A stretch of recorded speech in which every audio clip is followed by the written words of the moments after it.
Hello, friends. Happiness looks small when you hold it in your hands. The moment you let it go, you at once learn how big and precious it is. This quote by Maxim Gorky, a Russian writer, sounds so relevant during the present COVID times. COVID that is caused by a small virus, so small that even if you segregate all the virulent particles from the infected ones and weigh them, maybe it will weigh a gram or two. But look at the havoc it has caused to human life. What do we humans learn from this? It is that there is no place for I, arrogance, or pride. Humans who thought themselves to be the most superior have been brought down to their knees, broken. However, when one is broken, that's where the light gets in.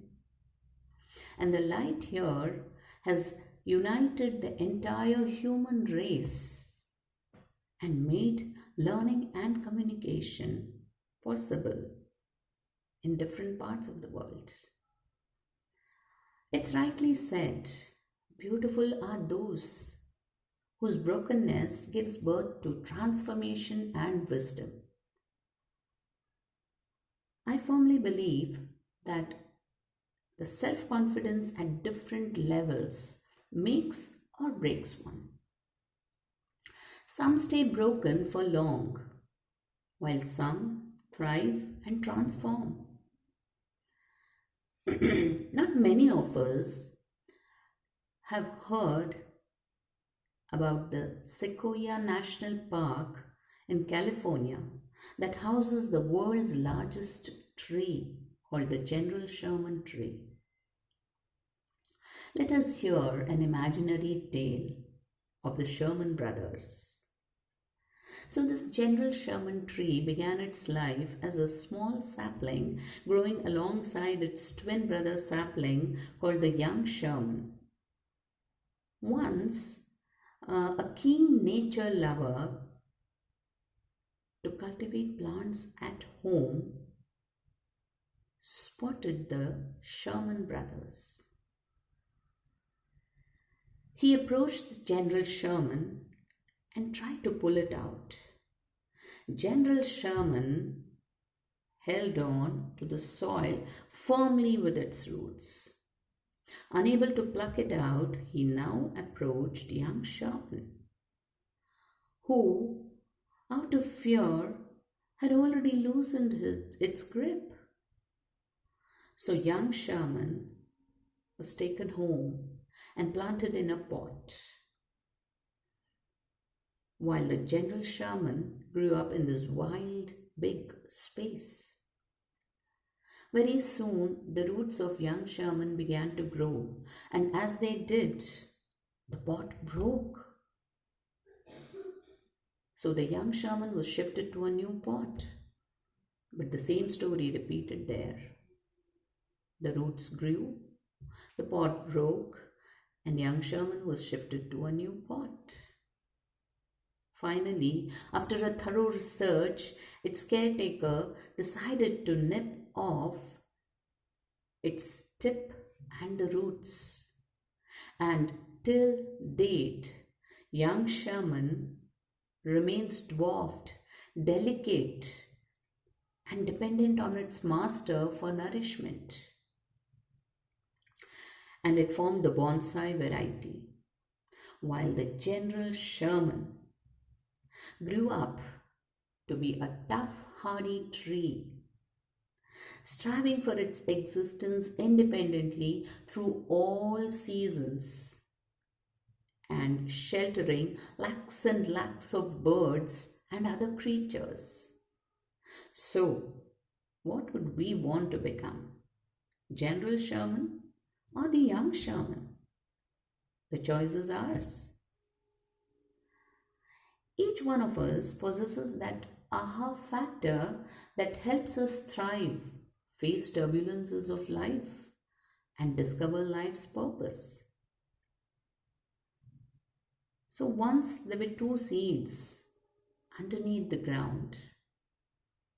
Out of the two seeds, the first seed, being adventurous, was keen to sprout out, watch the sunshine, watch the birds, explore the outside world. While the second seed felt very safe and comfortable underneath the ground.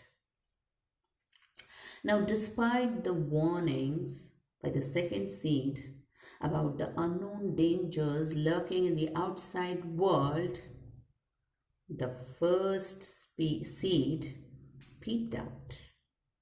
And what did it see? It saw a young boy holding a sprinkler jar. He cajoled it with love and sang merrily, "Oh, my little one, I care for you, tra la la la la. Oh, my little one, I'll sing for you, tra la la la. Very soon you'll be a big tree of plum." Now, looking at the sweet love showered on the first seed, the second seed too yearned to sprout out. And so it did, much to the rejoice of this young boy, who dutifully nurtured and watered them. Very soon they grew up into slender plants with tender leaves. But you see, not every day is a day of merry. So once, as soon as the boy watered them and left, some bullies came there and began to pluck their tender leaves for no reason. The plant that sprouted from the second seed was writhing in pain. It almost gave up, but was comforted by the plant that sprouted from the first seed. It said, "Endure, hold on, for this moment shall not last longer." And indeed it didn't, as the boy came back with his father, who shooed away the bullies and built an encasement around both the plants to protect them. Both of them grew up in warmth and love into fine plum trees and bore the sweetest of fruits. Many humans, birds, and other creatures savored on their fruits, and this made them feel effervescent and purposeful. So, friends, what do you think was the aha factor in the first seed that helped it sprout earlier and thrive much better than the second seed? Post your views in the comment section. Do like and subscribe to hear more from me. Thank you.